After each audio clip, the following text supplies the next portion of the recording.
ciyaarta kubadda gacanta oo lagu qabtay magaalada Muqdisho.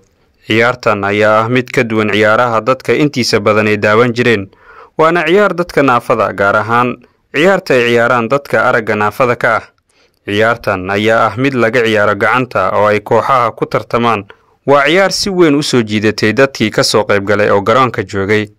waa ciyaar farxad iyo qusulba ka dhalisay garoonka lagu ciyaaray.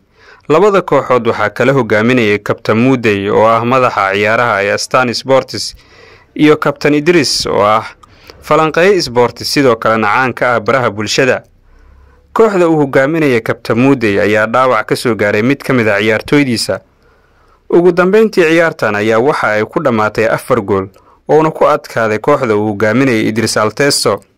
ciyaartan ayaa ah mid si weyn u farxad gelisa dadkii daawanayay ee garoonka joogay. furitaanka ciyaartan waxaa ka hadlay mas'uuliyiin arrimaha sportiska ururada dadka naafada oo u muujiyay dhiirigelin ciyaartooyda ka socotay aragga naafada. ciyaartan ayaa ahayd xifaaltan galabta halkan waxaan u joognaa inaan ciyaarno ciyaarta goalball oo ciyaarayaan dhalinyarada araggala oo markooda la joogo inay ciyaaraan iyagana soo qabanqaabiyay. anaga kaliya waxaan ku leenahay inaan dadka tusno ciyaarta ayaga soo qabanqaabiyay. technicalkan ayaga iska leh ciwaanka ciyaartana waxa uu yahay arag la'aanta ma ahan awood darro. sidaa darteed qofka araggala waxaa dhici karta inuu yahay qof talent ah oo ka wanaagsan. kulkan uu way noqon doona asxaabta kale qiimaha kale ee ka soo qaybgalay هذا هو فرحنا ما تقدر تقول أصحابك نافذة كان غير تارك لا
Thank you.